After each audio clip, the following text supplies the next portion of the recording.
नमस्कार साथियों। आज मैं आप सभी के सामने एक ऐसा विषय लेकर के आई हूँ जिसमें देश का भविष्य कम और कन्फ्यूजन ज़्यादा है। वो है यूजीसी और यूसीसी। कुछ लोग कहते हैं यूजीसी, कुछ लोग कहते हैं यूसीसी, लेकिन बेचारा स्टूडेंट तो यही कहता है कि सर सी ही तो कॉमन है, बाकी सब कुछ तो सेम है। फ़र्क सिर्फ सी का नहीं है, कन्फ्यूजन का भी है। और हाँ, सी कॉमन भी है। आज हम एक ऐसे विषय पर चर्चा कर रहे हैं जो बहुत ज़्यादा मतलब कि आज देखा जाए तो जब से यूजीसी का एससी एसटी एक्ट आया है तो बहुत ज़्यादा देश में चर्चाएं चल रही हैं। तो हम गणतंत्र दिवस की 77वीं वर्षगांठ मनाने जा रहे हैं।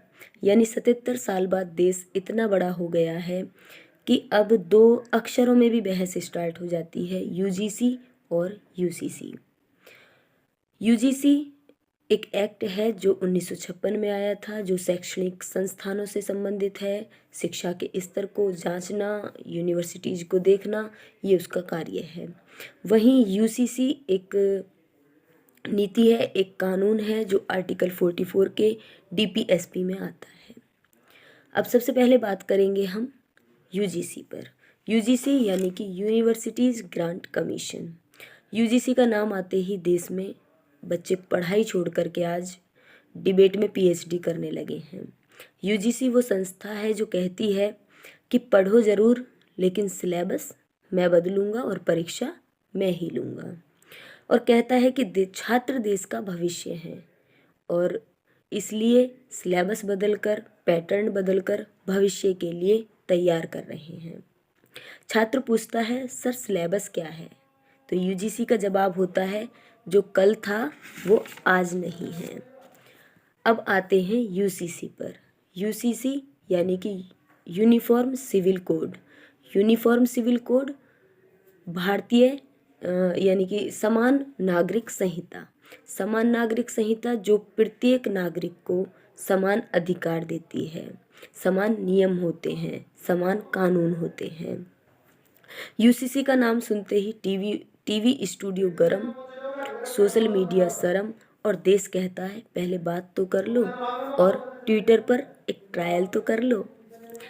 यूसीसी कहता है शादी एक जैसी, तलाक एक जैसा, उत्तराधिकार के नियम एक जैसे, यानी कि संपत्ति से संबंधित अधिकार के नियम एक जैसे। तो फर्क क्या है? तो चलो देखते हैं असल फ़र्क क्या है यूजीसी और यूसीसी में। यूजीसी सिलेबस बदलता है, यूसीसी सोच बदलता है। यूजीसी कॉलेज तक सीमित है, यूसीसी मोहल्ले तक पहुंच जाता है।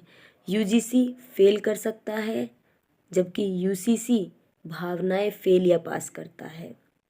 यूजीसी छात्रों की परीक्षा लेता है, वहीं यूसीसी समाज की परीक्षा लेता है। यूजीसी नोटिस जारी करता है, वहीं यूसीसी डिबेट जारी करता है। यूजीसी छात्रों को डराता है और यूसीसी नेताओं को डराता है। अब सवाल ये है कि क्या कानून इंसान के लिए है या इंसान कानून के लिए है?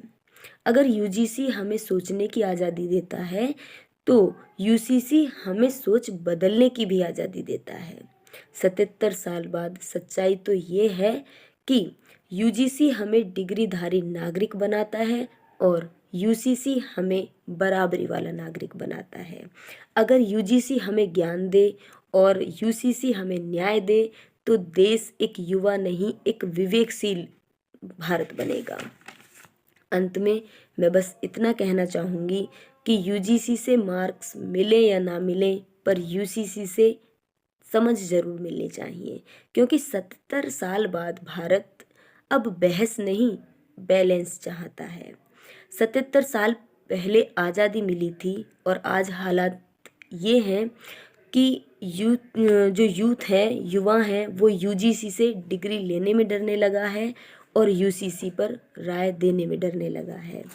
यूजीसी पढ़ाई का स्ट्रेस है और यूसीसी डिबेट का स्ट्रेस है, और देश पहले चाय पर चर्चा और परीक्षा पर चर्चा।